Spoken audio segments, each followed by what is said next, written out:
오늘도 여전히 지난주에 이어서 우리 예수님의 이야기를 한번 보려고 하는데, 여러분 지난주 복습부터 하는 게 좋을 것 같아요.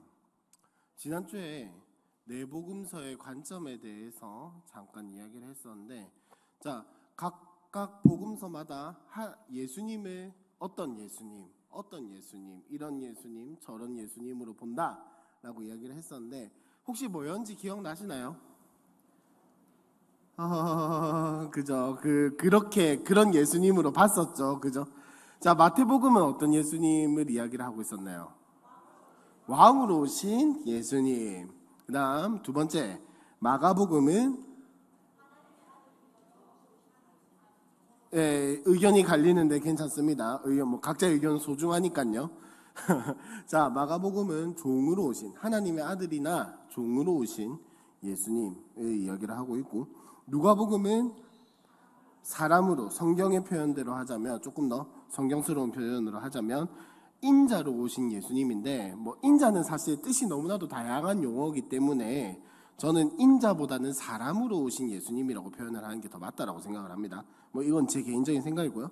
그 다음 요한복음은 약간 달라요. 여러분, 마태, 마가, 누가복음에 묶어서, 세 개를 묶어서 하나의 용어로 통칭을 하는데, 혹시 뭔지 아시는 분? 땡땡복음이라고 해요. 공관복음이라고 했죠. 간 아닙니다. 스페이스 할 때 공간 아닙니다. 관. 같은 공자에다가 바라볼 관자 해가지고 같은 관점으로 바라보았다. 근데 여기서 한 가지 여러분 질문이 나와주시면 정말 좋을 것 같은 게, 마태복음은 왕, 마가복음은 종, 누가복음은 사람이다 이래놓고는 지금 또 같은 관점이다라고 이야기를 하면, 지금 목사님 무슨 소리 하는 겁니까? 라는 이런 질문이 나와주면 참 좋겠는데, 무슨 말이냐면은 마태, 마가, 누가 모두 비슷한 이야기들과 비슷한 자료들과 이런 것들을 합해서 이야기를 하고 있어요. 무슨 말이냐? 마태, 마가, 누가만큼은 어떤 헬라적인 사상이라든지 이런 것보다는 조금 더 유대인스러운 관점에서 보고 있다라는 말입니다. 그럼 이 세 개가 유대인스러운 관점에서 보고 있다, 이런 사상적인 베이스에서 보고 있다고 하면, 요한복음은 지금 다르다는 소리겠죠? 다르니까 공관복음에 포함이 안 되는 거예요. 자, 요한복음은 하나님으로 오신 예수님에 대해서 이야기를 하고 있는데, 이 요한복음의 특징은 뭐냐? 여러분, 처음에 마태복음은 족보로 시작하고, 그죠? 마가복음은 혹시 1장 1절 뭐라고 시작하시는지 아시는 분? 하나님의 아들 예수 그리스도의 갑자기 저도 헷갈리네요. 복음의 시작이라 이렇게 이야기를 하고, 누가복음도 내나 비슷하게 시작합니다. 근데 요한복음은 처음에 시작할 때 뭐가 육신이 되어라고 이야기를 하죠. 말씀이 육신이 되어 누구 가운데 거하심에? 우리 가운데 거하심에 라고 이야기를 하니까, 이게 사상 자체가 약간 다른 거예요. 마태, 마가, 누가는 모두 구약에서부터 예언된 메시아가 이 땅에 오셨다라는 이 관점을 가지고 있긴 하거든요. 근데 요한복음은 지금 그런 관점이라기보다는 말씀이 이 땅에 육신이 되어 오셨다라고 하는 지극히 헬라스러운, 그러니까 그리스 철학스러운 관점을 가지고 있습니다. 그러니 자연스럽게 똑같은 사건을 바라봐도 결이 약간 다를 수밖에 없다는 거죠. 예를 들면 이겁니다. 좀 민감한 주제긴 하지만 1945년 8월 15일 45년 맞죠? 제가 지금 갑자기 반응이 너무 없어서 살짝 긴장했어요. 1945년 8월 15일에 무슨 일이 있었습니까? 우리나라가 독립을 했죠. 근데 우리의 입장에서 1945년 8월 15일은 굉장히 영광스럽고 뿌듯하고 기쁜 날입니다. 근데 반대로 일본의 입장에서 1945년 8월 15일은 어떤 날입니까? 패전하는 날이에요. 치욕스러운 날이라고요. 물론 지금에서야 인식이 많이 달라졌긴 했지만, 그러니까 철저하게 일본 사람의 역사의 관점에서 바라보면은 1945년 8월 15일은 굉장히 치욕스러운 날입니다.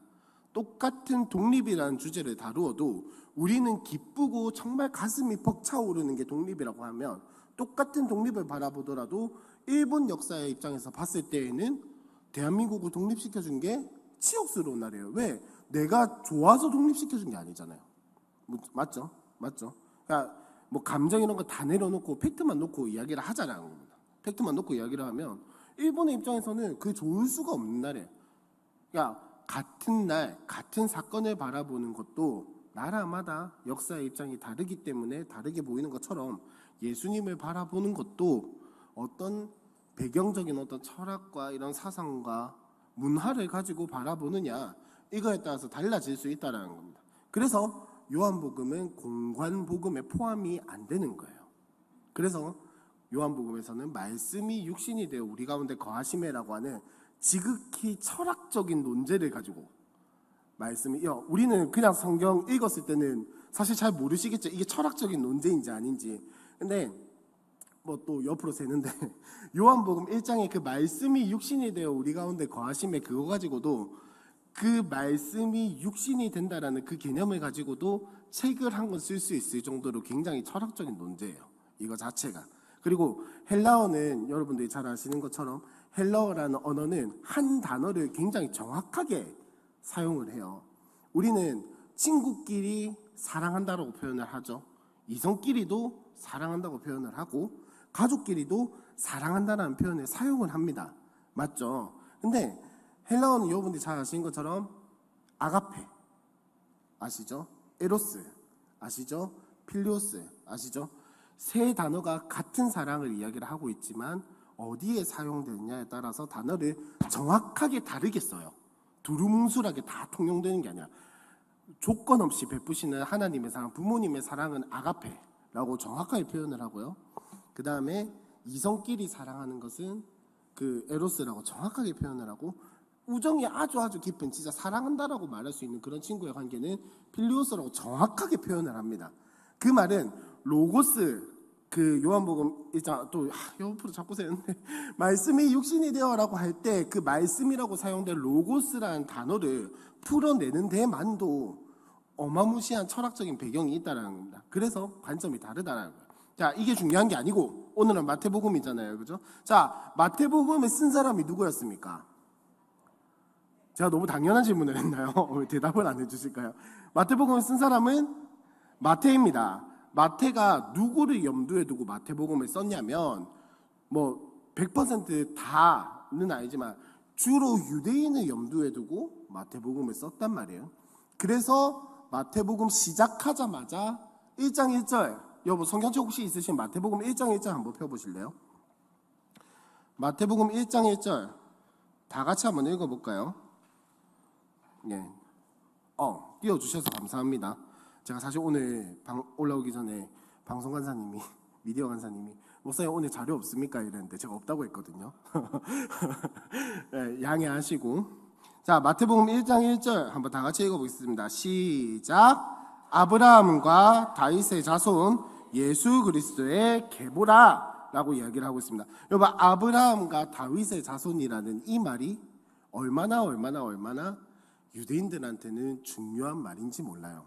여러분, 그 구약 성경에서 약간 그 뭐랄까요, 조상들을 표현하는 상투적인 이 구절이 하나 있어요. 그게 뭐냐면 아브라함의 하나님, 이삭의 하나님, 누구의 하나님? 그 다음에 야곱의 하나님. 그러니까 조상들의 하나님에 대해서 표현을 할 때 항상 늘 상투적으로 쓰는 문구가 뭐냐면 아브라함의 하나님, 이삭의 하나님, 야곱의 하나님께서 너에게 복 주시기를 원하노라. 이런 표현을 많이 보셨죠, 그죠? 그런 상투적인 표현인데, 자, 그 말에 담긴 뜻은 뭐냐면 그 유대인의 피가 하나님께서 이 이스라엘 백성을 선택하시고 한 흐름이 어디서부터 흘러내려오는가를 이야기를 하는 겁니다. 아브라함, 이삭, 야곱에게 그 줄기를 따라서 이스라엘을 지금까지 지켜오시고 지금까지 사랑하시고 지금까지 선택한 것을 철회하지 않으시는 그 하나님이 너에게도 복을 주시길 원한다 라는 게 그 아브라함의 하나님, 이삭의 하나님, 야곱의 하나님이 너에게 복 주시길 원한다, 이 뜻이거든요. 아브라함과 다윗의 자손 예수 그리스도의 계보라라고 이야기를 하는 것은 이미 예수님이 어떤 줄기에서부터 오셨냐, 아브라함 때부터 약속된 다윗 때부터 약속된 그 사람이다라는 거를 이 말 한마디에 다 축약을 하고 있는 겁니다. 근데 문제는 이거를 우리가 읽으면 아나요? 여보, 혹시 아브라함과 다윗의 자손 예수 그리스도 이 말에 이런 모든 생각을 다 하시면서 읽으시나요? 아니면 이게 자동적으로 떠오르나요? 우리는 배워야 알아요. 이 배경을, 이런 느낌을 항상 배워야 알고 기억을 해야 하는데, 유대인들에게는 어떨까요? 자연스럽게 탁 떠오르는 그런 거라. 이게 바로 성경의 문화를 알고 배경을 알고 읽어야 하는 이유입니다. 그래서 이 이야기를 하는 거고, 어쨌든 자, 그래서 이 마태복음은 주로 유대인들을 향해서 쓰여진 복음서이기 때문에 여러 가지 배경이 있다라고 말씀을 드려, 여러 가지 특징이 있고 배경이 있다라고 말씀드렸는데, 그 중에 하나가 뭐냐? 예수님을 어떻게 묘사를 하냐면 구약 때부터 예언되어 온 왕, 메시아. 구약 때부터 예언되어 와서, 그때 지금 우리가 지난번까지 이사야를 묵상을 했잖아요, 그죠? 이사야에 뭐의 노래가 나온다라고 우리 담임 목사님이 자주 이야기를 하셨어요. 혹시 뭐의 노래인지 아시는 분? 종의 노래가 나온다라고 이야기를 했는데, 이 종의 노래라고 하는 건 뭐냐면, 자, 잠깐 간략하게 설명을 드리면, 이사야에 나오는 종의 노래는 이야기로 풀어서 이야기를 해보면, 언젠가는 여호와께서 보내신 한 종이 이 땅에 와서 그 종이 우리를 대신해서 질고를 지고, 우리를 대신해서 고통을 당하고, 우리를 대신해서 어려움을 당해서 우리가 그로 인해서 자유롭게 될 것이다 라는 내용을 담은 게 종의 노래거든요. 자, 우리는 이걸 딱 읽으면 누가 떠오릅니까? 너무나도 당연하게 예수님이 떠오르는데, 이것 또한 우리에게는 학습된 거예요. 자, 여러분 상상력을 잠깐만 한번 발휘해 봅시다. 유대인의 입장에서 이 종의 노래를 읽으면 누가 떠오를까요?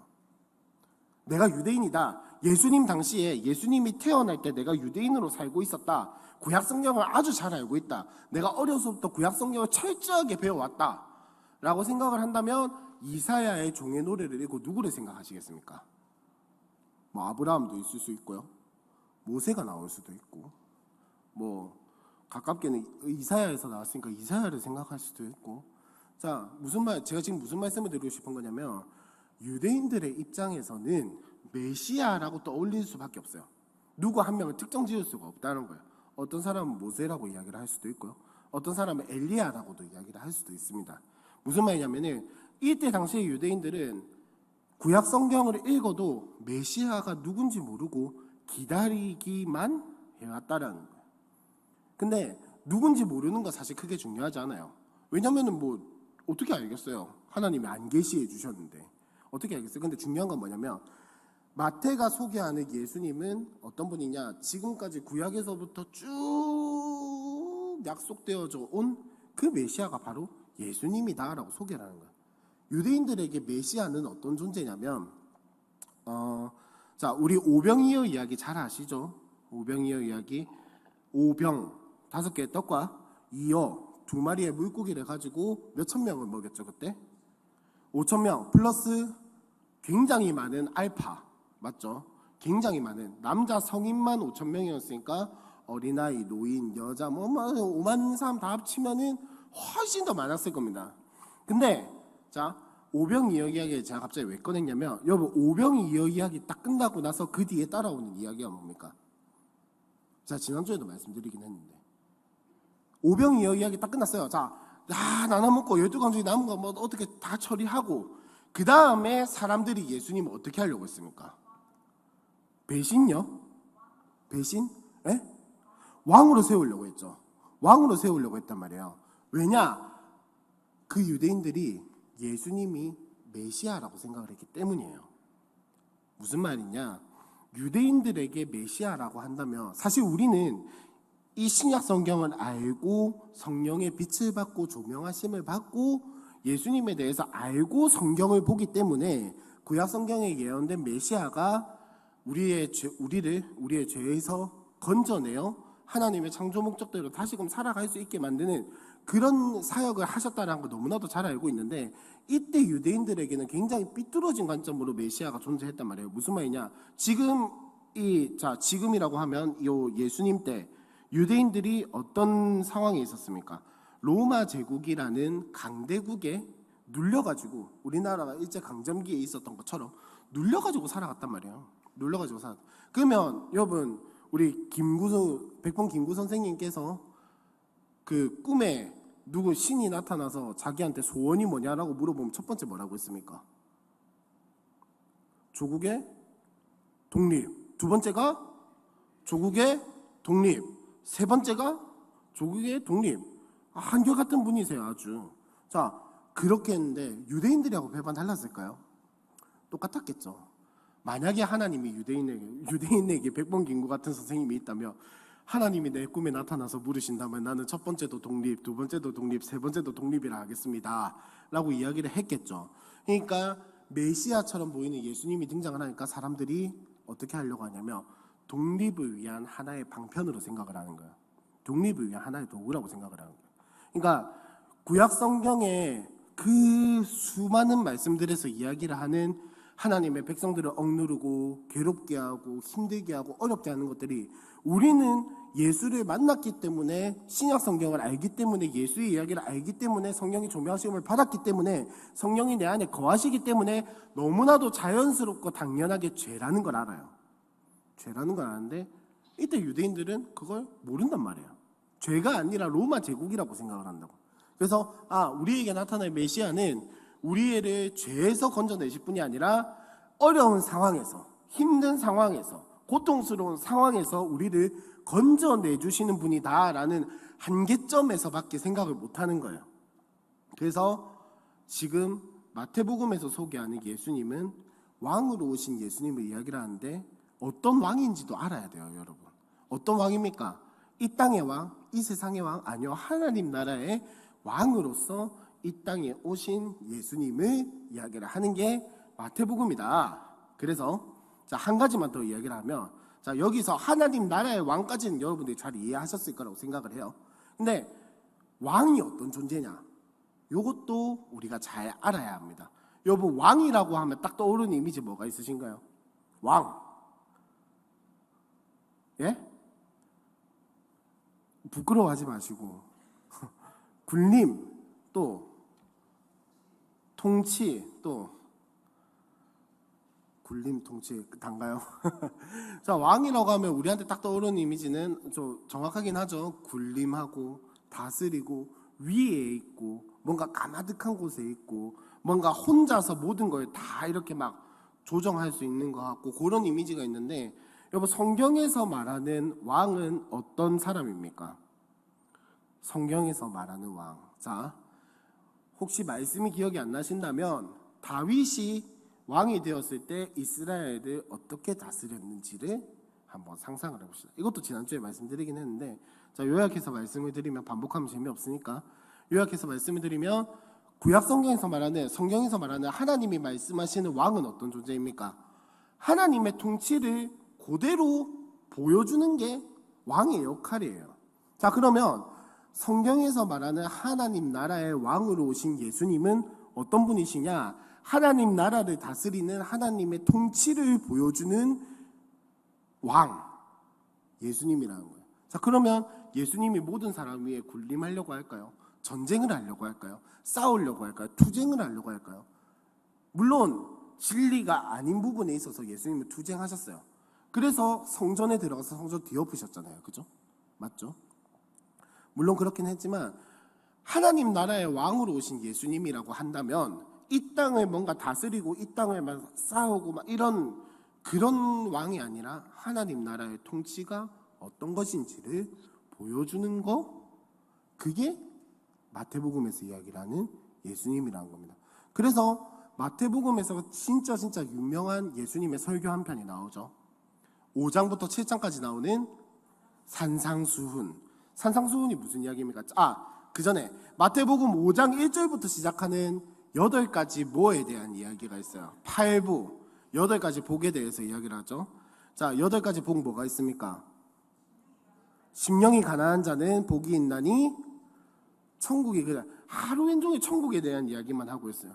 8복부터 시작해서 마태복음 7장이 끝날 때까지 하나님 나라에 대해서만 이야기를 하고 있다는 겁니다.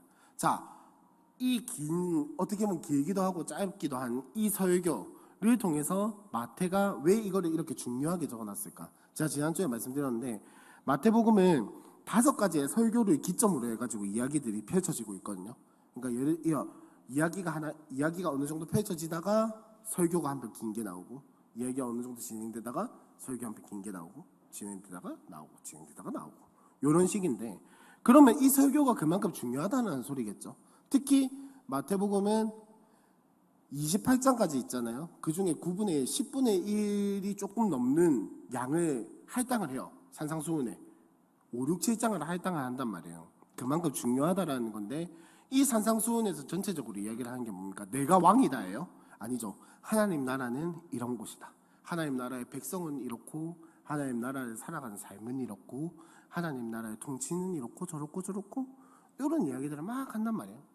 자, 그러면 마태복음은 무엇을 이야기를 한 것이냐? 하나님 나라를 이야기를 하고 있고, 하나님 나라가 어떤 곳인지를 이야기를 하고 있고, 하나님 나라에 다스리는 그 왕, 예수님, 하나님 나라의 통치가 무엇인가, 하나님은 그들의 백성을 어떻게 다스리시는가를 이야기를 하는, 보여주는 그 왕으로서의 예수님을 이야기를 하는 게 마태복음입니다. 좀 장황해서 지루하실 것 같은데, 자, 그러면 이제 본격적으로 강의안을 보면서 이번에 한번 보시면 나에게 뭐란?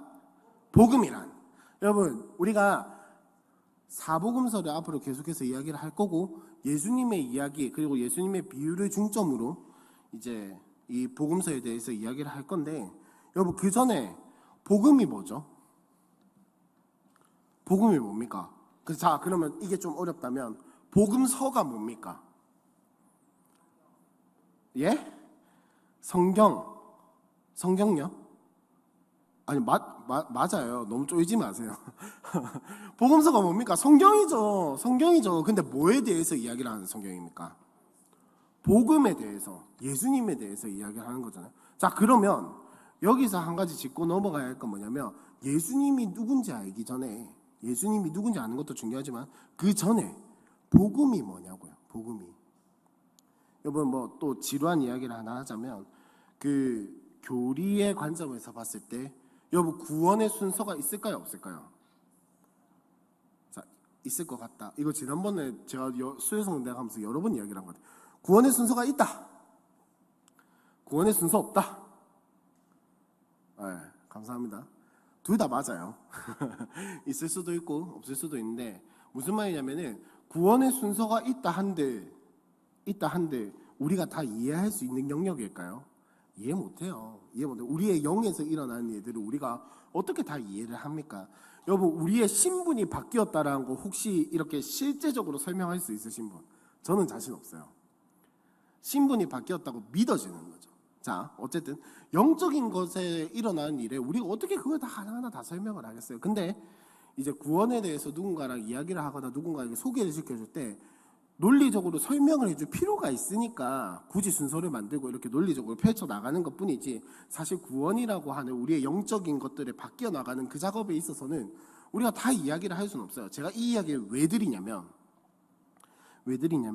여러분, 지금 우리가 복음서에 대해서 이야기를 하는데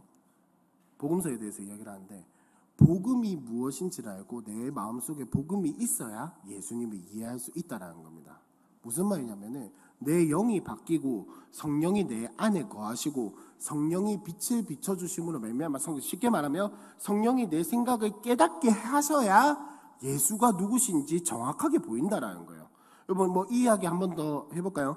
유대인들 한번 생각을 해보세요. 여러분, 혹시 여기에 사도 바울만큼이나 구약성경 잘 외울 수 있으신 분?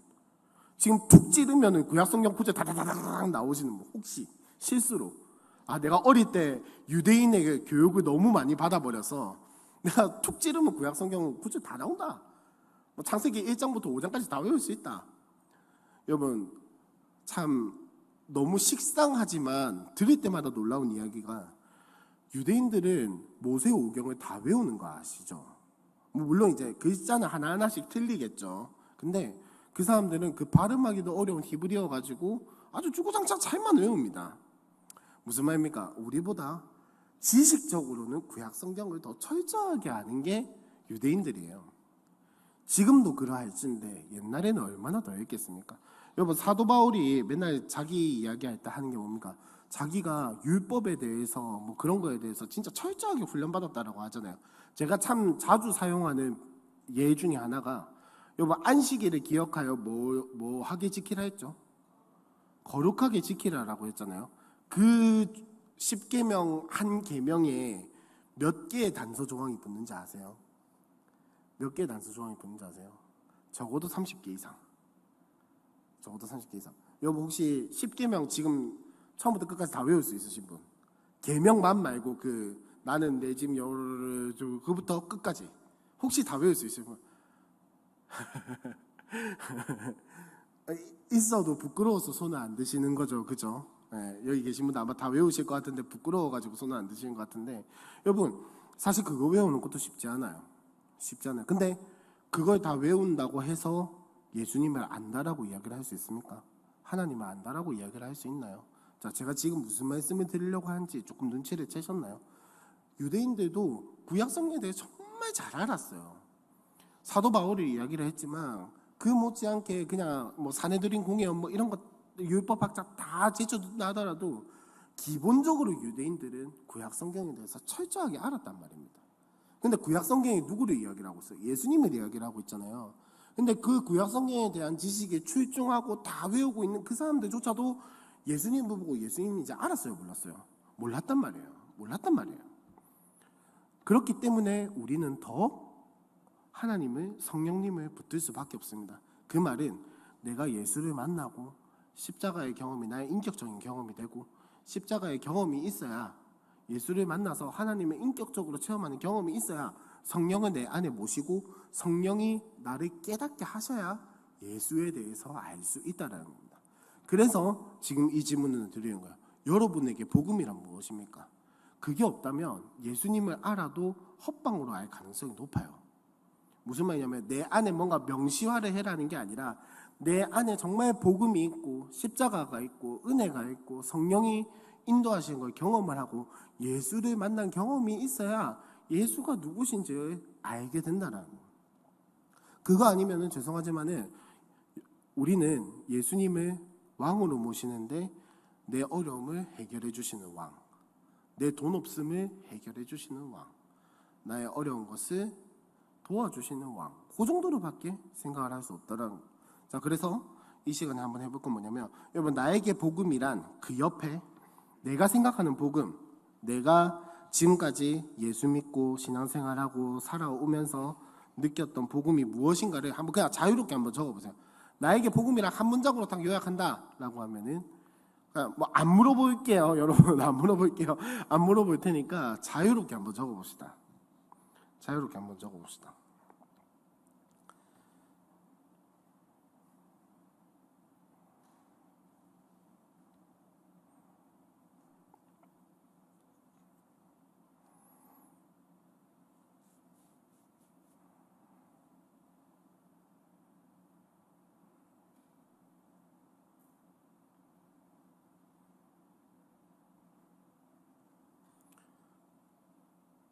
자, 시간 충분히 드릴 테니까 너무 급하게 하지 마시고 진짜로 한번 잘 고민을 해보시고 적읍시다. 여러분에게 복음이란 뭐라고 이야기를 할 수 있겠습니까? 누군가가 여러분에게 복음이 뭐예요? 라고 물어본다면 혹은 복음이 무엇입니까? 한 줄로 좀 요약 좀 해주실래요? 알아들을 수 있게 설명 좀 해주실래요? 라고 한다면 여러분은 뭐라고 대답을 하시겠습니까? 뭐 못 적어도 상관은 없어요. 당장 안 떠오르신다면 굳이 억지로 막 짜내가면서 하실 필요는 없는데 요걸 한번 적자고 해보는 것은 적으시면서 들으시면 돼요. 이거 한번 해보자고 하는 것은 예수님이 누구신지 아는 게 왜 중요할까요? 왜 복음서가 무슨 내용인지, 복음서가 어떤 내용인지, 예수님이 무슨 말을 하시는지가 왜 중요할까요? 왜 알아야 할까요? 이걸 그냥 솔직하게 까놓고 이야기해서 그냥 성경 내용 많이 알고 적용 잘하고 내 삶에서 신앙생활 잘하면서 살아가면 되지. 굳이 이거를 수요성경대학까지 와서 강의를 듣고 생각을 하고 왜 해야 할까요? 자, 뭐냐면 이 복음이 무엇인지 내 안에 있어야, 복음이 무엇인지 내 안에 있어야 첫 번째 전도를 할 수 있겠죠. 내가 복음이 뭔지도 잘 모르는데 열심히 잘 섬겼어요. 열심히 잘 섬기고 해서 그 사람을 궁극적으로 불러일으켰어. 야, 네 예수 왜 믿는데? 네가 믿는 예수가 도대체 어떤 신이길래 네는 도대체 이렇게 하는, 복음이 뭔데? 라고 물어봤을 때 교회 가면 안다. 일단 가자. 물론 그렇게 할 수도 있겠죠. 근데 언제까지? 내 안에 복음이라는 것이 있어야, 내 안에 복음이라는 게 있고, 이 복음이 뭐냐라고 하는 거에는 뭐가 포함이 되어 있냐면 내가 예수님을 어떻게 생각을 하냐도 이기에 포함이 되어 있습니다. 결국 복음이라고 하는 것은 예수님이 하신 그 일들로 인해서 우리에게 주어진 그 은혜이기 때문에 복음이 무엇인지가 내 안에 명확하게 잡혀 있어야 내가 예수님을 어떻게 보고 있는지, 내가 예수님을 어떻게 만났는지, 내가 예수님을 어떻게 생각하고 있는지가 명확하게 보인다는 거죠. 그래서 한번 적어보자고 한 겁니다. 자, 그러면 얼추 다 적으신 것 같아서 그 다음으로 한번 넘어가 봅시다. 예수님, 예수라고 하는 그 이름의 뜻이 무엇입니까? 그죠? 의견은 다양할수록 좋습니다. 예, 여긴 자유민주주의 국가니까 의견은 다양할수록 좋은데 예수라는 그 이름의 뜻은 뭐냐면 자기 백성의 누구에 대해서, 그들의 죄에서 혹은 저희 죄에서 혹은 자기네들의 죄에서 뭐 할 자? 구원할 자. 예수가 구약에서 히브리어로 번역이 되면 여호수아. 그죠? 여호수아. 그러니까 이 여호수아라는 히브리어의 단어도 뭐가 있냐면 구원자라는 뜻이 있습니다. 구원자라는 뜻이 있어요. 예수와도 마찬가지고 뭐 어쨌든 자, 중요한 것은 뭐냐면은 예수라는 그 이름에 담긴 뜻을 내가 진짜로 믿고 있냐라는 겁니다. 자, 그러면 예수님의 이야기는 기본적으로 어떤 이야기겠습니까? 복음서가 전체적으로 이야기를 하는 게 뭐겠습니까? 예수 이름의 뜻이 뭐예요? 자기 백성을 그들의 죄에서 구원할 자라는 이야기잖아요. 그럼 이 예수라는 이름을 가진 사람이 살아가는 인생은 어떤 인생입니까? 예수라는 그 이름을 가진 그 존재에 속한 백성을 그들의 죄에서 구원하기 위해서 살아가는 인생이겠죠. 그렇겠죠. 자, 근데 여기서 한 가지 더 추가되는 게 예수 뒤에 뭐가 붙습니까? 그리스도가 붙죠. 그리스도가 뭔 뜻이죠?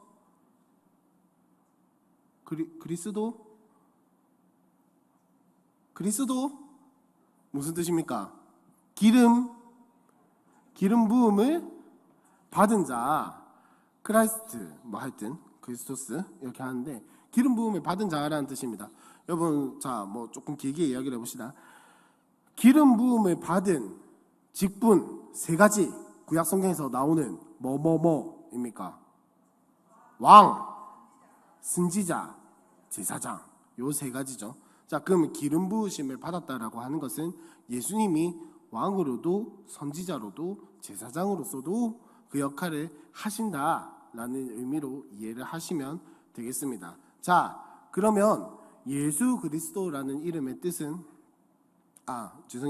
그리스도. 자, 어쨌든 왕으로 오신, 제사장으로 오신, 선지자로 오신 예수님에 대해서 이야기를 하는데 기름 부으심을 받은 요 세 가지 직분에 공통점이 하나 있어요. 기름 부음 받은 거 말고 공통점이 하나가 있습니다.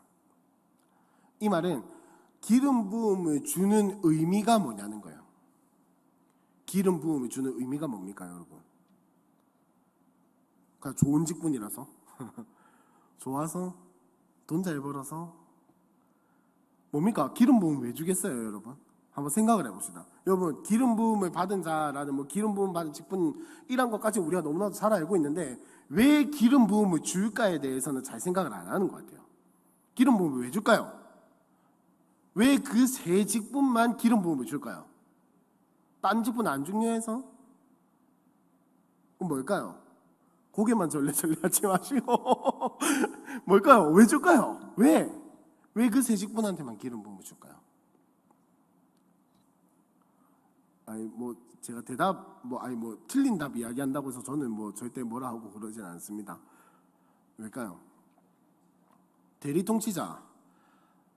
제가 원하는 답과 굉장히 비슷한 이야기이긴 해요.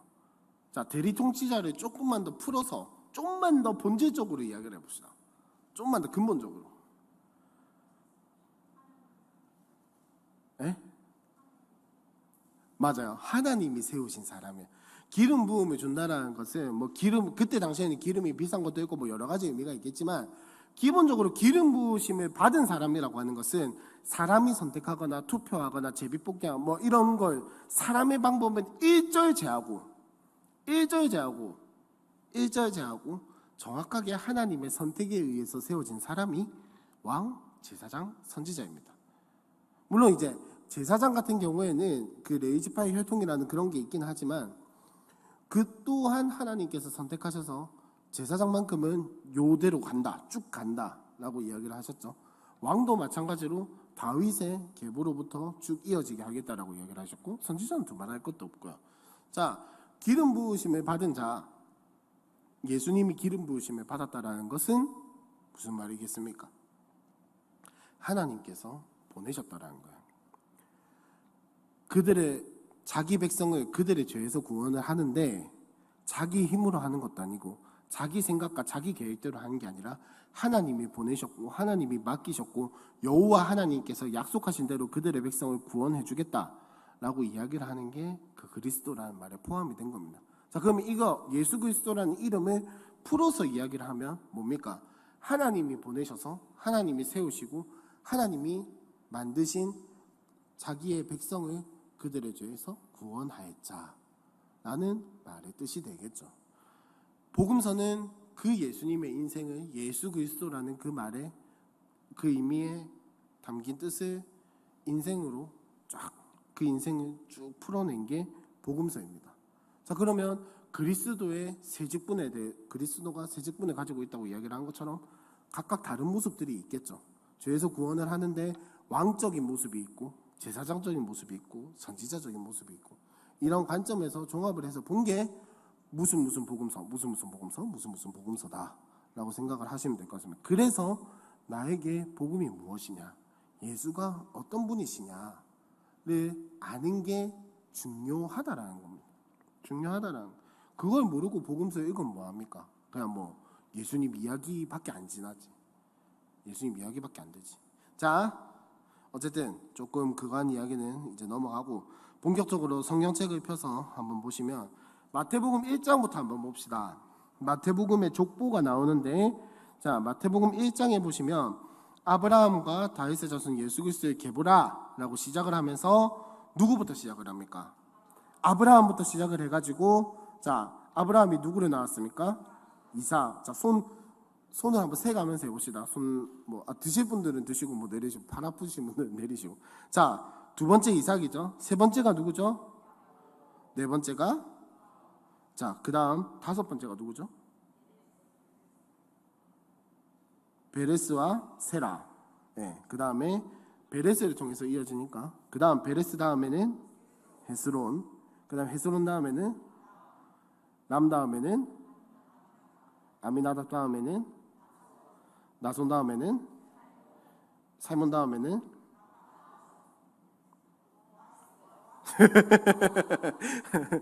자, 보아스 다음에는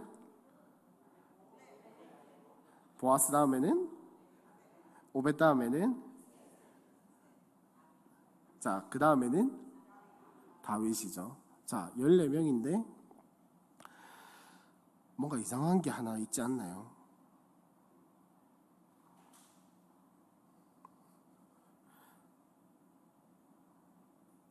자, 요거는 어떻게 보면 13명이 될 수도 있고, 그러니까 이세에서 다윗으로 넘어가는 그것 때문에 13명이 될 수도 있고 14명이 될 수도 있는데 우린 14명이라고 봅시다. 아시겠죠? 자, 14명, 여기까지 14명이에요. 기억하셨죠? 자, 6장 이세는 다윗 왕을 낳으니라까지 지금 몇 명이라고요? 14대입니다. 이거 뭐 뻔한 이야기지만 모르는 척하고 들어주세요. 아시겠죠? 자, 그 다음 다윗부터 다시 시작을 해봅시다. 다윗부터 시작을 해서 우리아의 아내에게서 누구를요? 솔로몬 2번이죠. 그 다음 3번이죠. 르호보암 다음에는 아비야 다음에는 아사 다음에는 6번째죠. 7번째는 8번째는 그 다음 9번째죠. 그 다음 요담 다음에는 아하스 다음에는 히스기야 다음에는 므낫세 다음에는 아몬 다음에는 요시야. 그 다음 맞죠? 자, 근데 요시야 다음에는 여고냐와 그의 형제들까지 나와서 14대가 이어집니다. 근데 여러분, 다윗부터 여고냐까지 지금 빠진 사람이 있습니까? 없습니까? 자, 아무도 이야기하지 마세요. 아는 사람들만 일단 아는지 모르겠어요. 자, 족보에 빠진 사람은 없다. 다 아시잖아요. 빠진 거는. 빠진 사람이 있다. 아리까리하다. 빠진 사람이 있습니다. 몇 명 빠졌게요? 자, 지금부터 화면에 연대표가 하나 뜰 겁니다. 제가 보내준 사진 한 번만 띄워주실래요? 자, 저게 뭐냐면은 바이블기를 하신 분들은 제가 저걸 많이 나눠드렸는데 사무엘 상하부터 열왕기 상하 그리고 역대 상하에 있는 왕들과 선지자들을 저렇게 한 페이지로 만들어 놓은 표예요. 근데 지금은 뭐 선지자가 뭐다 중요한 게 아니고 남유다의 왕들을 한번 쫙 펼쳐 나가 봅시다. 자, 다윗 쪽으로 한번 쫙쫙쫙 이렇게 감사합니다. 자, 다윗 다음에 누구입니까? 솔로몬. 자, 성경책을 한번 바꿔가면 이렇게 왔다 갔다 하면서 읽읍시다. 이렇게 합시다. 요쪽, 자, 제 기준에서 요쪽 분단은 저걸 보고 대답을 하시고 화면을 보고 아니다. 나이가 젊으시니까 성경책 보세요. 아시겠죠? 작은 글씨 한번 보시고. 자, 그 다음 제 기준에서 요쪽에 계신 분들은 화면을 보면서 이야기를 해주세요. 다윗 다음에 누군지, 솔로몬 다음에 누군지. 그 다음 밑으로 가면 남유다 왕들 파란색 보이시죠? 글자 잘 보이시나요? 자, 우리 다 같이 다윗부터 제가 다음 하면은 그 다음 왕을 한번 불러봅시다. 자, 다윗, 그 다음은 솔로몬이죠. 성경책 보세요. 성경책. 자, 요쪽은 성경책, 요쪽은 화면입니다. 아시겠죠? 자, 솔로몬 다음에는 르호보암 다음에는 아비암이죠.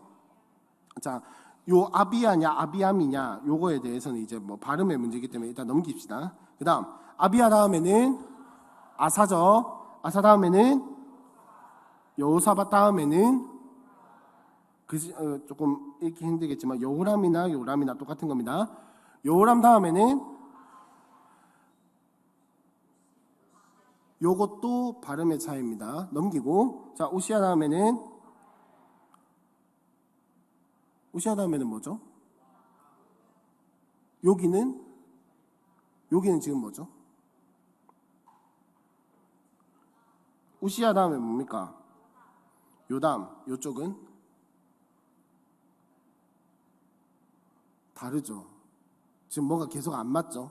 자, 지금 일단 안 맞는 거 하고 시간이 없으니까 조금 자, 이거 좀 땡겨주세요. 자, 요담이 어디 있습니까 지금? 안 맞죠? 지금 중간에 왕이 생략이 됐어요. 자, 그러면 요담부터 다시 맞춰 나가 봅시다. 요담 저기 있죠? 요담 다음에는 성경책도 화면도 아하스 다음에는 히스기야 다음에는 므낫세 다음에는 아몬 똑같습니다. 자, 그 다음에는 요시야 다음에는 여호아하스, 여호야김, 시드기야 뭐 쭉 있는데 11절에 보니까 지금 그게 안 나오고 12절부터 바벨론으로 사로잡혀간 후라고 되어 있죠. 지금 검은색 저거 보이시나요? 바벨론에서라고 되어 있는 저 네모칸 저기서부터 시작인 겁니다. 이해하셨죠? 무슨 말인지. 자, 12절 한번 보시면 여고냐 다음에는 스라이드에 저게는 안 나오죠. 왜냐면은 이제부터는 왕의 이야기가 아니라 저기 어디냐 역대상에 나와 있는 족보부터 시작되기 때문입니다. 자, 제가 좀 정신없이 전개를 하긴 했는데 자, 이제 화면 꺼주셔도 되고요. 자, 여러분 왕 족보에서 지금 몇 명이 생략이 됐습니까? 많이 생략이 됐죠. 몇 명인지 뭐 굳이 세보지는 맙시다. 귀찮으니까.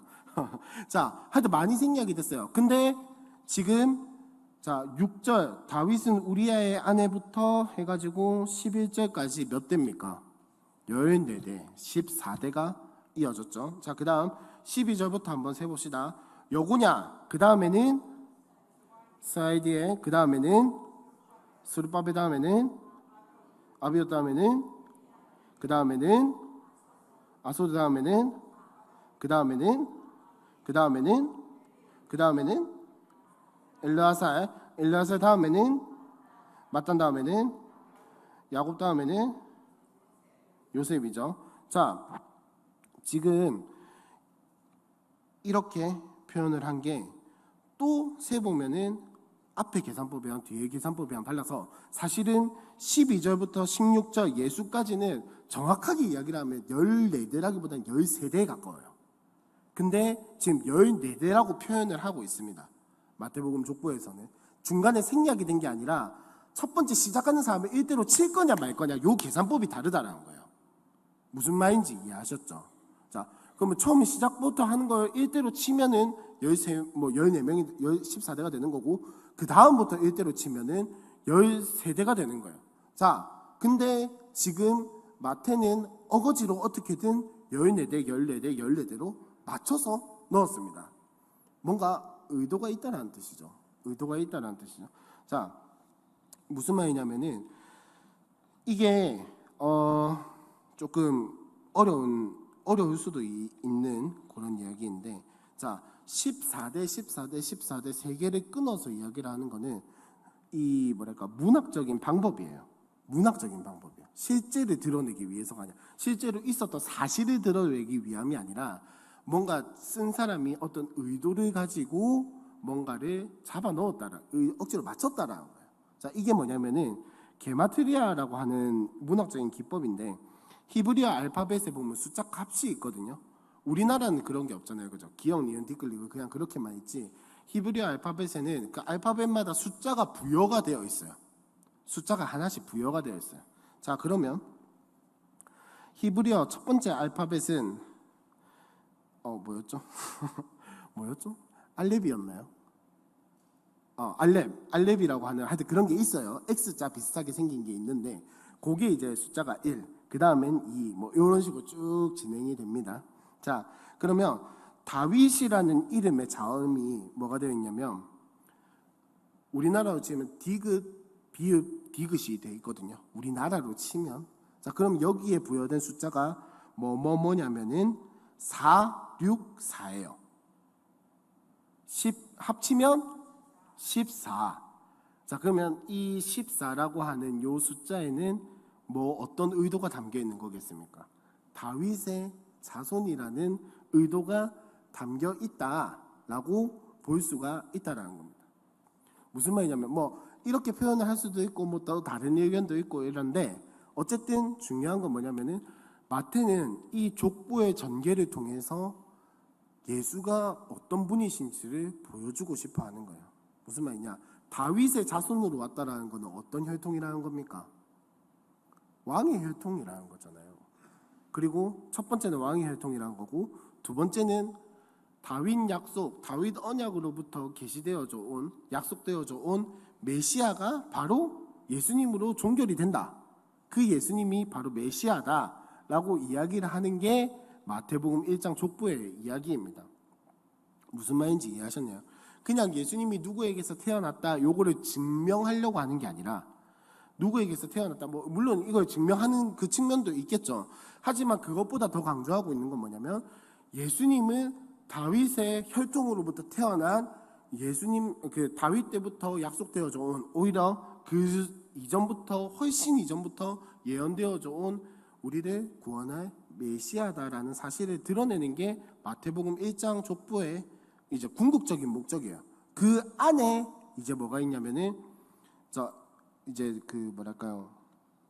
곁다리로 여기 마태복음 1장 족보에 여자가 몇 명 나오게요? 여자 몇 명 나오게요? 자, 한번 세봅시다. 3절에 여자 한 명 있습니다. 다말 있죠? 그 다음 여자 어디 있습니까 또? 5절에 그 다음에 룻이 있죠. 룻이 있죠. 자, 그 다음 6절에 우리아의 아내, 이렇게 4명이 있습니다. 근데 이 4명 다, 이 4명이 한다. 죄송해요. 라합은 일단 빼고 룻만 쳐볼게요. 다말, 룻, 그 다음에 6절에 우리아의 아내, 그 다음에 마지막에 한 명 더 있습니다. 16절 마리아. 근데 여러분 여기서 중요한 거 한 가지 발견하셔야 하는 게 일단 여자 4명이 나왔다라는 것은 사실 유대인의 족보에는 이름이 올라가서는 안 되는 사람들이에요. 이름이 올라가서는 안 돼요. 왜냐? 유대인들의 사상 속에서 그 집안의 대는 누구를 통해서 이어집니까? 장자면은 남자입니까? 여자입니까? 남자. 그죠? 첫째 아들을 통해서만 대가 이어져야 하는데 족보에 지금 여자 이름이 톡 들어가 있는 거예요. 자, 이거는 뭐 여러 가지 의미가 있을 수 있겠지만은 이 왕으로 오신 예수님의 측면에서 본다면은 이 족보는 사실은 인간적으로 봤을 때에는 형성이 안 되는 족보예요. 근데 여자의 이름이 들어갔다라고 하는 것은 하나님이 일하셨다라는 것을 방증하는 겁니다. 자, 일단 그건 넘어가고 16절에 한번 보시면요. 야곱은 마리아의 남편 요셉을 낳았으니 라고 하면 이 족보의 이야기대로 가면은 예수는 누구한테서 태어나야 합니까? 요셉한테서 태어나야 돼요. 족보의 이 언어대로 따라가자면. 지금 남자가 계속 남자를 낳고 있잖아요. 그죠? 물론 이제 실제로 그랬다는 게 아니라 이 족보의 언어로 치자면 남자가 남자를 낳는 게 맞는 거예요.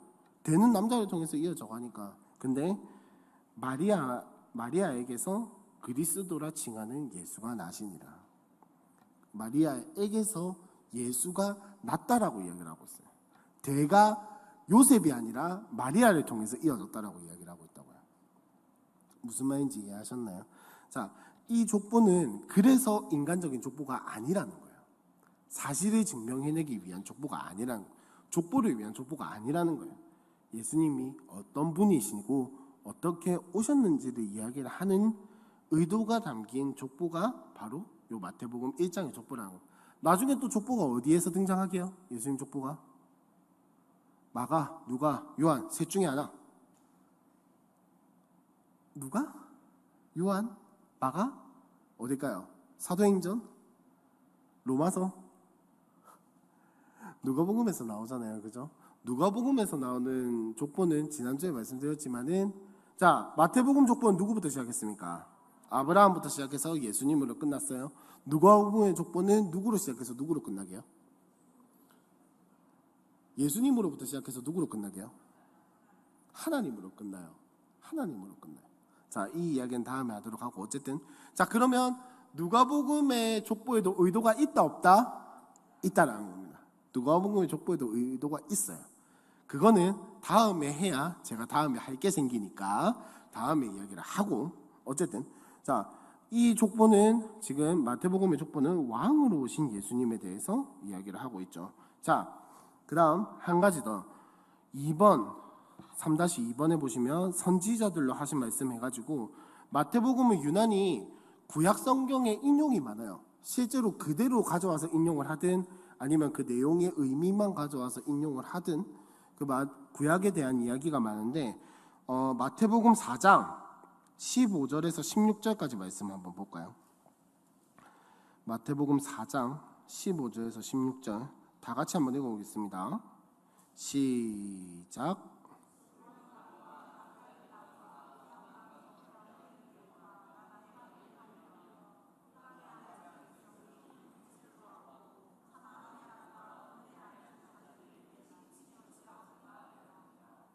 자, 이 본문은 혹시 어디에 있는 성경 구절을 땡겨와서 인용을 한 거게요? 이사야 어디게요? 관주가 있으신 성경을 들고 계시는군요. 마태복음 9장 1절에서 7절까지의 말씀을 인용을 한 거예요. 인용을 했는데 마태복음이 한다. 이사야 9장 6절에서 7절 말씀 한번 펴보시겠습니까? 이사야 자꾸 마태복음이네. 이사야 9장 6절과 7절 말씀. 감사합니다. 다 같이 한번 읽어볼까요? 시작. 이는 한 아들을 우리에게 주신 바 되었는데 그의 어깨에는 정사를 메었고 그의 이름은 기묘자라 모사라 전능하신 하나님이라 영존하시는 아버지라 평강의 왕이라 할 것임이라. 그 다음 그 정사와 평강의 더함이 무궁하며 또 다윗의 왕자와 그의 나라에 군림하여 그의 나라를 굳게 세우고 지금 이후로 영원히 정의와 공의로 그것을 보존하실 것이라. 만군의 여호와의 열심히 이를 이루시리라. 아멘. 자, 이 말씀 읽으면 우리는 누구를 예언한다라고 생각을 합니까? 너무나도 당연하게 예수님을 예언하고 있다라고 생각을 하지만 이때 유대인들은 예수님이라고 인정을 했을까요? 안 했을까요? 안 했겠죠. 한 사람도 있겠죠. 물론 예수 믿는 사람들 인정을 했겠죠. 근데 아닌 사람들은 곧 죽어도 인정을 안 했어요. 왜? 예수가 왜 메시아냐라는 거예요. 예수가 왜 메시아냐? 구약 성경에서 예언된 메시아라는 증거를 한번 가져와 봐라. 구약 성경에서 예언된 메시아가 맞냐라고 하는 의문들이 계속해서 있었단 말이에요. 계속 있었단 말이에요. 마태는 그걸 증거하고 싶었던 거예요.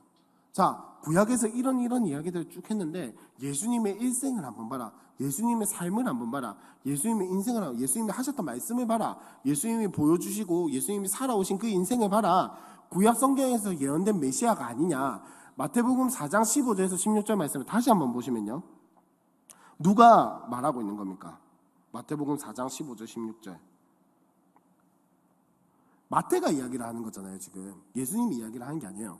14절을 한번 보시면 이는 선지자 이사야를 통하여 하신 말씀을 이루려 하심이라 라고 이야기를 하면서 소개하고 있는 상황이 뭡니까? 12절 13절에 보시면 예수께서 요한이 잡혔음을 들으시고 갈릴리로 물러가셨다가 나사렛을 떠나 스불론과 납달리 지경 해변에 있는 가버나움에 가서 사시니, 가버나움에 가서 사는 것을 지금 마태는 뭐라고 소개를 하고 있냐면 이사야 때부터 예언되어져 온 말씀이 예수님을 통해서 실현이 되고 있는 것이다라고 소개를 하고 있는 거예요. 지금 무슨 말인지 이해하셨죠?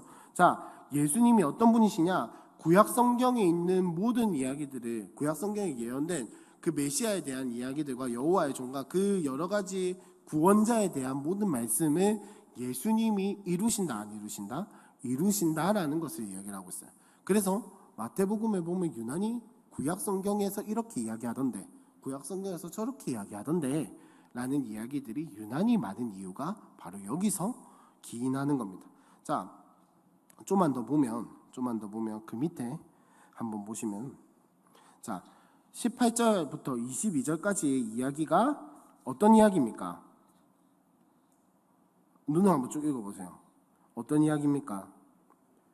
베드로랑 안드레를 어부질하고 있는 그 두 사람을 불러가지고 납치하는 이야기가 납치하는 이야기잖아요. 그죠? 어부 잘 살고 있던 사람 둘이를 갑자기 말 이렇게 몇 마디로 홀라당 꼬셔가지고 납치하는 이야기가 바로 이 이야기인데, 여러분 여기서 19절에 보시면 나를 따라오라 내가 너희를 사람 낚는 어부가 되게 하리라 라고 이야기를 하는 이 구절이요, 우리가 보기에는 별 특이한 점이 없죠. 그냥 부르는 것 같죠. 그죠? 조금 강하게 부르는 것 같긴 한데 맞죠? 근데 이게 약간 원어로 살펴보면요 어떤 느낌이냐면 약간 왕적인 명령과 같은 그런 구조를 가지고 있습니다. 사실 저는 잘 몰라요. 그냥 책에서 그렇게 이야기를 하니까 저도 그렇게 이야기를 하는 거예요. 제가 뭐 헬라어를 알면 얼마나 알겠습니까? 하여튼 이 나를 따라오라 내가 너희를 사람을 낚는 어부가 되게 하리라 라고 하는 것에는 그냥 단순히 따라와가 아니라 왕이 신하에게 명령할 때 사용하는 그런 어투와 어법과 단어의 선택과 이런 것들이 사용이 되었다고 합니다. 즉 지금 마태가 의도하는 게 뭐예요? 예수님이 베드로와 안드레를 부른 게 그냥 부른 거다? 아니다. 왕적인 권위를 가지고 하나님 나라로 초청을 했다라는 거를 지금 이 말 한마디에 드러나고 있는 거예요. 그래서 한글 성경으로 읽어도 우리가 감흥이 없는 겁니다. 왜? 한글 성경은 그렇게 번역은 안 했거든요. 맞죠? 그냥 부르는 거지 뭐 여기서 누가. 그래서 20절에 그들이 곧 그물을 버려두고 예수를 따르니라가 이걸 읽는 사람들에게는 야, 왕적인 명령이니까 역시 힘이 있네 라고 하는 것들이 확 와닿는데 우리는 갑자기 왜? 갑자기 이 말 한마디에 넘어간다고? 이런 생각이 들게끔 되는 거예요. 예, 그게 이제 약간 이런 번역의 아쉬움이긴 한데 뭐 그건 어쩔 수 없는 거니까. 어쨌든 곳곳에 왕적인 예수님에 대해서 소개를 하고 있는 게 바로 마태복음이다 라는 거를 이제 볼 수가 있습니다. 한 가지만 더 볼까요? 23절 이제 성경 그냥 쭉 때려 한번 봅시다. 23절에 보시면 예수께서 온 갈릴리에 두루다니사 그들의 회당에서 가르치시며 천국 복음을 전파하시며 백성 중에 모든 병과 모든 약한 것을 고치시니 라고 쭉 이제 서술을 하고 있는데, 자 마지막 25절에 한번 마지막 쭉 제일 마지막에 보시면 예루살렘과 유대와 요단강 건너편에서 어떤 무리가 따른다고요? 수많은 무리. 근데 항상 마태복음에 강조가 되어 있는 건 뭐냐면 예수님이 수많은 무리와 항상 함께 다니실 때에는 항상 피하세요. 그죠? 한번 생각을 해보시면 예수님은 수많은 무리를 와 이렇게 몰고 다니실 때도 있지만 주로 피하는 걸 즐겨 하셨어요. 이게 아이라서 그러는 건 MBTI가 I라서 그러시는 건 아니겠죠. 그러니까 사람들이 왜 따르는지를 알고 있었기 때문에. 나중에 오병이어 이야기를 우리가 보면서도 생각을 하겠지만은 왜 사람들이 예수님을 따라다니는지 알았기 때문에, 그게 잘못된 메시아, 잘못된 왕의 관점이라는 것을 예수님이 아셨기 때문에 커트를 하신 거예요. 심지어 예수님이 그 마지막에 십자가에 달려 돌아가시기 전에 겟세마네 동산에서 기도할 때에도 제자들이랑 같이 기도하셨나요? 우리가 생각해 같이 합심해서 기도하면 얼마나 좋아요, 그죠? 근데 따로 떨어져서 기도하셨어요. 왜? 제자들에게도 계속 이야기를 안 하셨잖아요. 내가 죽을 거다라고 3번만 이야기를 하셨잖아요, 그죠? 근데 그 와중에 고난받고 뭐 이런 이야기, 예수님이 힘들어서 속상해서 따로 기도하셨을까? 아니죠. 그 기도와 예수님이 하실 사역들에 대해서 제자들에게 이야기를 한다는데 제자들이 이해를 했을까요? 못했을까요? 못했기 때문에. 자, 이제 그런 게 있다라는 거 넘어와서 마태복음 5장에 보시면 이제 산상수훈, 산에서 예수님이 사람들에게 설교하신 이야기가 산상수훈이죠. 자, 산상수훈의 제일 첫 번째 비유가 뭡니까? 팔복이죠. 팔복. 자, 팔복인데, 자, 팔복 마지막에 11절에 한번 보시면 나로 말미암아 너희를 욕하고 박해하고 거짓으로 너희를 거슬러 모든 악한 말을 할 때에는 너희에게 복이 있나니 기뻐하고 즐거워하라. 하늘에서 너희의 상이 큼이라. 너희 전에 있던 선지자들도 이같이 박해하였느니라 라고 이야기를 하면서 천국이 어떤 곳인가, 천국을 이제 받는 사람은 어떤 사람인가를 이렇게 팔복을 가지고 설명을 하고 계십니다. 자, 근데 13절에서 부터 보면은 소금과 빛 비유가 나오죠. 그죠? 요것 또한 마찬가지로 세상의 소금이니 소금과 그 맛을 잃으면 무엇으로 짜게 하리요? 후에는 아무 쓸데없어 다만 밖에 버려져서 사람에게 밟힐 뿐이니라. 너희는 세상의 빛이라 라고 이야기를 하면서, 자, 이 말에 약간 뉘앙스가 어떤 겁니까? 세상의 소금이 되어줄랍니까? 아니면 소금이야입니까? 소금이야예요. 니는 소금이다, 빛이다 라고 선포하고 계세요. 무슨 말인지 이해하셨나요? 자, 이 산상수훈의 이야기들을 자세히 한번 보면요, 예수님이 이 사람들을 하나님 나라를 전하면서 땡겨오는 느낌이 아니에요. 선포해요. 던진단 말이에요. 니는 그냥 그렇다. 네가 뭐 느끼든 자음 모르겠고 니는 그냥 그렇다 라고 던지시는 거예요. 하나님 나라의 통치를 선포하고 계신 거예요. 통치 한번 들어와 볼래? 초청이라든지 통치를 한번 받아볼래? 뭐 요청이야 이런 게 아니라 던지는 거예요. 하나님 나라 통치는 이렇다. 니는 하나님의 통치를 받고 있다. 예수 믿는 사람은 하나님 나라의 백성은 하나님의 통치를 받고 있다라고 던지시는 거라고. 무슨 말인지 이해하셨죠? 그래서 산상수훈이라고 하는 것은 뭐냐면은 뭐 도덕법이라든지 뭐 인간의 삶의 규율이라든지 이런 게 아니라 하나님 나라를 선포하고 하나님 나라의 통치가 어떤 것인지를 정확하게 선포하시는 예수님의 이야기가 바로 산상수훈의 이야기입니다. 그러니까 산상수훈은 그냥 단순히 팔복, 복 받는 사람의 이야기가 아니라는 거예요. 아니라는 거예요. 자, 마지막으로 한번 넘어가 볼까요? 마태복음 7장 한번 보시면요. 자, 처음에 7장 1절부터 보면은 비판하는 거 들보 이야기 있죠. 자, 그 다음 구하라, 찾으라, 두드리라, 좁은 문 등등등등 이야기를 하는데, 자, 지금 좁은 문 다음에 나오는 이야기가 뭡니까? 열매로 알게 될 것이다 라는 이야기를 하고 있잖아요. 지금 7장이 산상수훈의 마지막이라고 했잖아요. 결론이 뭡니까? 이 7장의 결론이 어디서부터 나올까요, 여러분? 24절부터 한번 볼까요? 그러므로 누구든지 나의 이 말을 듣고 행하는 자는 그 집을 반석 위에 지은 지혜로운 사람 같으리니 비가 내리고 창수가 나고 바람이 불어 그 집에 부딪히되, 쭉 이렇게 해서 이게 무슨 이야기입니까? 반석 위에 집을 지은 사람은 무슨 일이 있어도 흔들리지 않을 것이고, 어디에 그 다음에 모래 위에 집을 지은 사람은 어떻게 된다고요? 무너질 것이다 라고 이야기를 하고 있죠. 이게 우리가 생각하는 거랑 조금 다른 이미지인 게 뭐냐면은, 우리가 모래를 생각하면 보통 어디를 생각합니까? 뒷산? 보통 바다를 생각을 하잖아요, 그죠? 너무나도 개념이 다른 위치이기 때문에 쉽게 안 와닿는데, 쉽게 말하면 이겁니다. 이스라엘 지역은 높은 곳이 있고 낮은 곳이 있어요. 지형 자체가 기본적으로 거기는 높은 곳과 낮은 곳이 이렇게 좀 단차가 있는데, 낮은 곳은 어떤 곳이냐면은 거기도 건기우기가 조금 극명하게 나타나는 편이거든요. 건기에는 물이 쫄쫄쫄쫄 흘러가요. 근데 우기에 한번 비가 팍 오잖아요. 그러면은 진짜 걷잡을 수 없이 유량이 확 늘어납니다. 자, 여러분이라면 높은 곳에 집을 짓고 살겠습니까? 낮은 곳에 집을 짓고 살겠습니까? 당연히 두말할 것도 없이 물어볼 것도 없이 높은 곳에 집을 짓고 살겠죠. 당연한 거잖아요. 여기서 말하는 창수가 나고 바람이 분다라고 하는 것은 우기에 비가 막 쏟아붓고 유량이 확 늘어난 거를 상상을 하시면 되는 거예요. 누가 미련하게 강바닥에다가 집을, 낮은 곳이 그냥 강바닥인 거잖아요. 쉽게 말하면 누가 강바닥에다가 집을 짓겠습니까? 높은 곳에다가 집을 짓지. 안전한 곳에다 집을 지어야 무슨 일이 있어도 집이 안전하게 보존이 된다는 거죠. 지금 예수님이 이 하나님 나라의 이야기를 길게 하고 마치시는 이 시간에 요 이야기를 하신 이유가 뭡니까? 너희가 거할 곳이 어디다라는 거겠습니까? 하나님 나라라는 거예요. 하나님 나라. 이 땅의 것에, 이 땅에 집을 짓고 살아가는 것이 아니라 너희는 하나님 나라에 집을 짓고 살아가야 함을 지금 예수님이 이야기를 하고 계신 겁니다. 자, 그러니까 28절, 29절 이제 잠오실 것 같으니까 한 번만 읽어봅시다. 시작.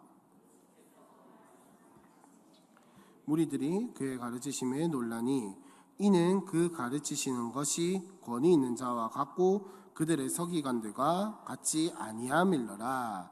자, 여기서 보면은 지금 마태가 뭔가 예수님이 이야기를 한 것에 차별성을 두고 있잖아요, 그죠? 근데 아마 제가 다 그거 하진 않겠지만 제 예상인데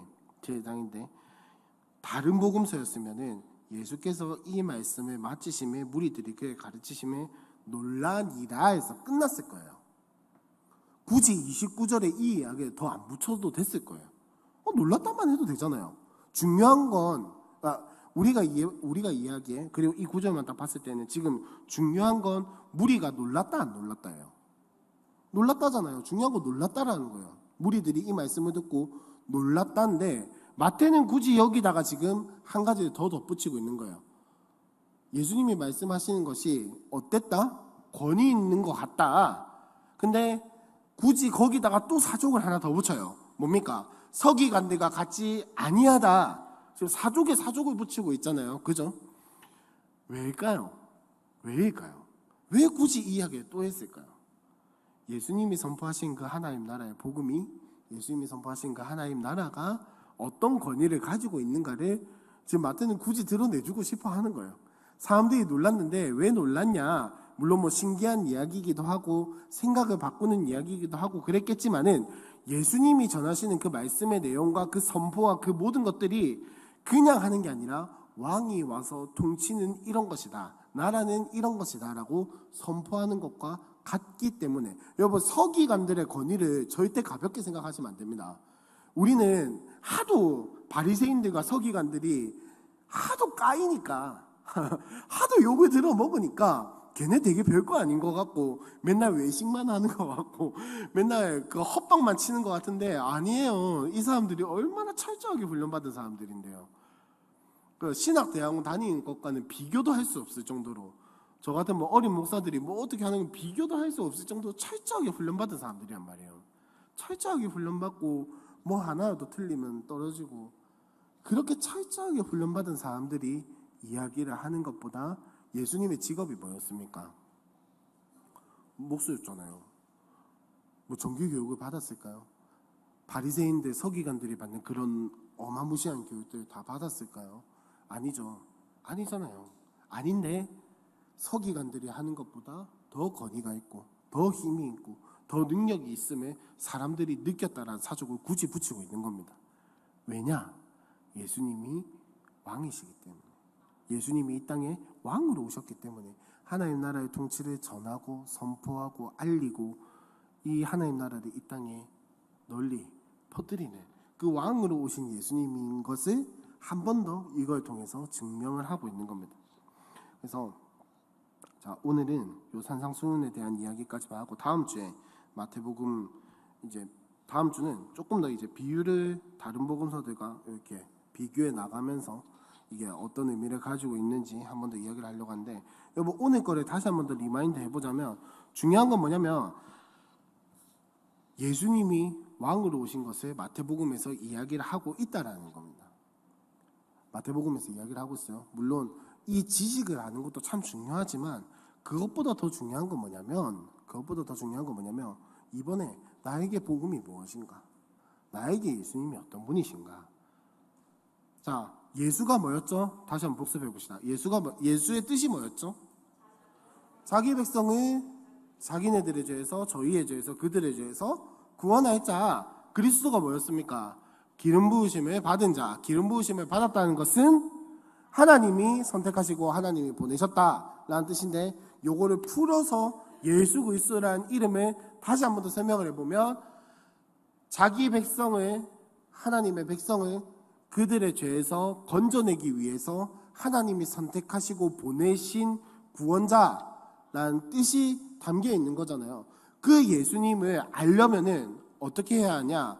지식만 많이 한다고 됩니까? 안 되죠. 우리는 이미 앞서 바리새인들과 서기관들의 예를 통해서 너무나도 잘 알고 있습니다. 사도 바울이 변모하는 것을 통해서 예수를 알려면 어떻게 해야 하는지 우리는 너무나도 잘 알고 있다고요. 사도 바울이 어떤 인생을 살았습니까?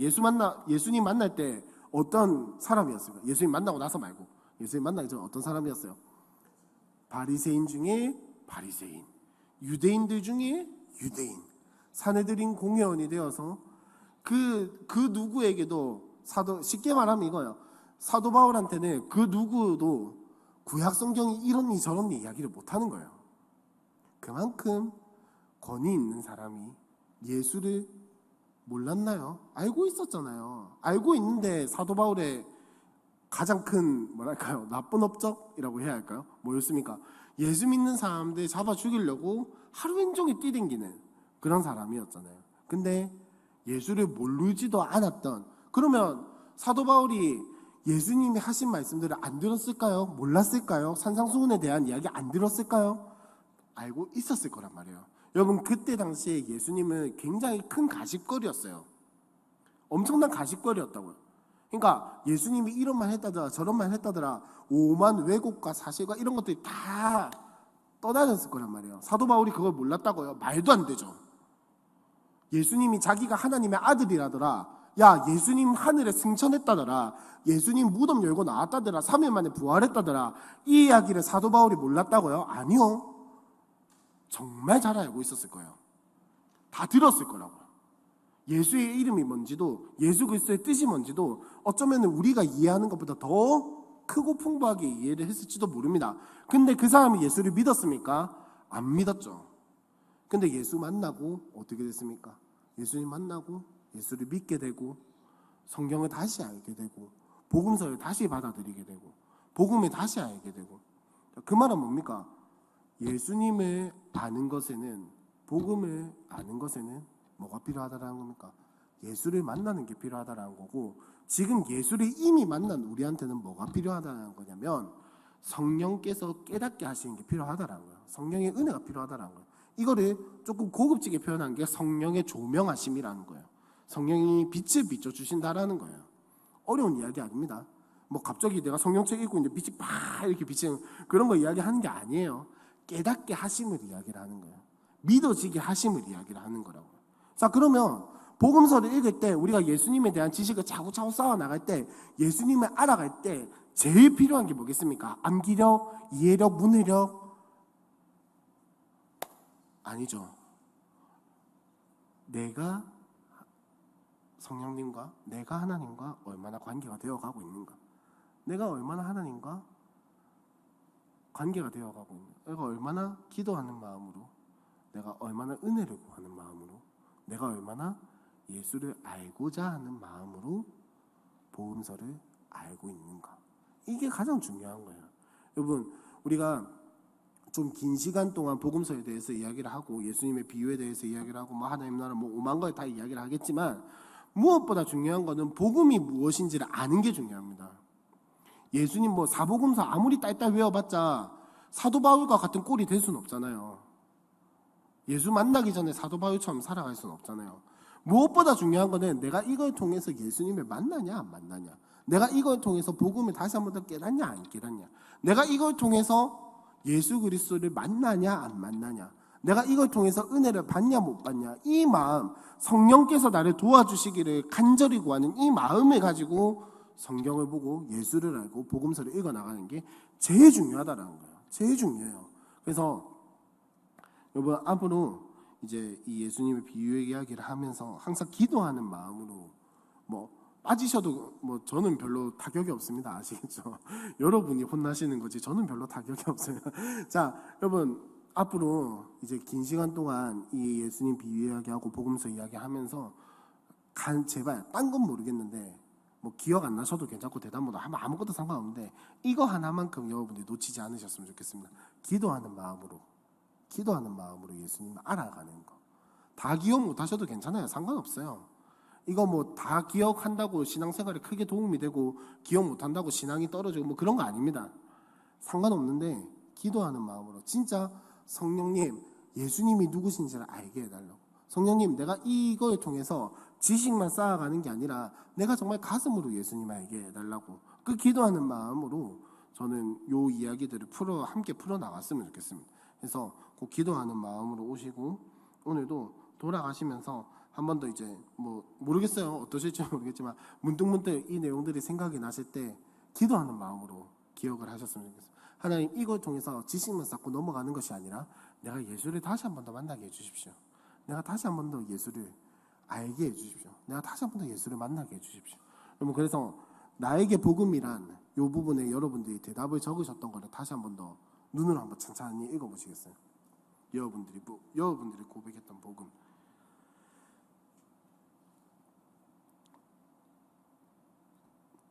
마치기 전에 복음, 우리 교회에서 가르치는 복음에 대한 정의, 우리가 복음에 대해서 이야기를 할 때 가장 많이 이야기하는 성경 구절이 뭡니까? 로마서 1장 1절. 로마서 1장 1절 한번 볼까요, 여러분? 로마서 1장 1절 한번 보시면 다 같이 한번 읽어봅시다. 시작.